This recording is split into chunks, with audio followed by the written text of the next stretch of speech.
I'm a teacher. I've been teaching maths to students for around 20 years.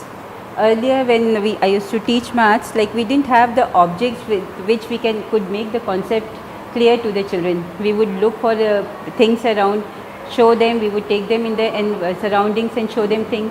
But now in the maths lab, we have all what we have to arrange in one particular room, in just one room. Here the children see, and they can see all the things that we needed. For example, like here, if making a 3D shape itself, we had some objects around in the class which we used to use, but now say we didn't have this as an example to show. This is a pyramid of how many sides? Talking like we can show the children, this is a hexagon, base is a hexagon and a pyramid.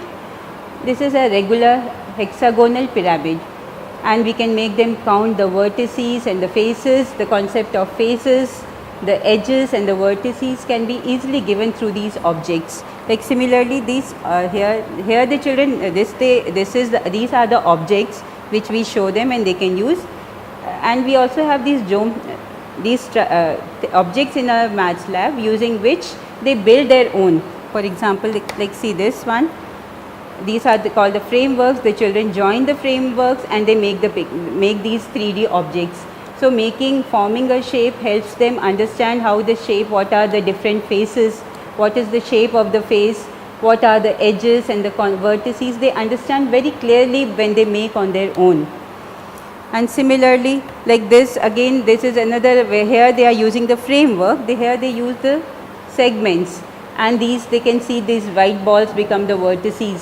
So they understand what is a vertex, what is a segment, and even the concept of face. This is a plane. This becomes a face. So they understand what is a face, a vertex, or a segment. So these objects help the children understand the concept very clearly. Then also we have these some more shapes available in the maths lab. They learn how to join the shapes and make a new shape. Here a trapezium plus a triangle becomes a parallelogram. Here we have a square and a triangle put together becomes a pentagon. So the various shapes can be shown them.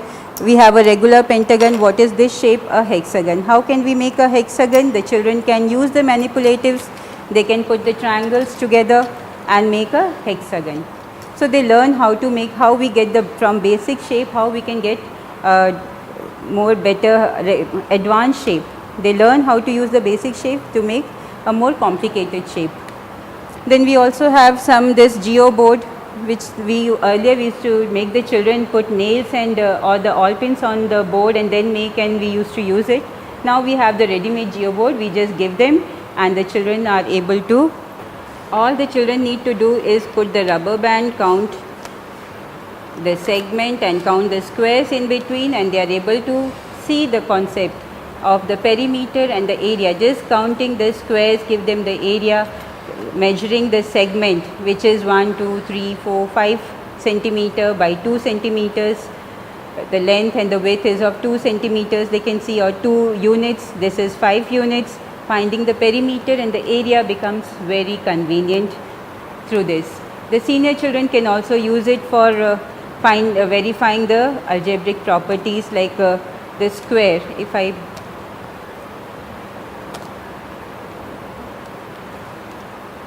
The senior children show, this is say a square, and there is another square called the b square.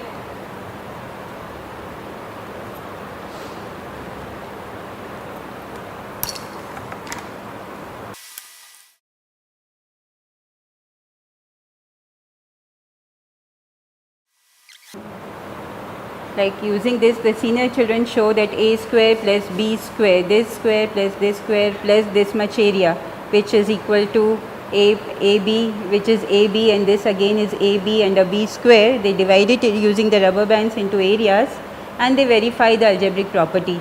A square plus b square plus a plus b whole square is equal to a square plus b square plus AB plus 2AB plus b square. Right. Similarly, the identities can be shown using this board, and the perimeter can be explained through this geoboard.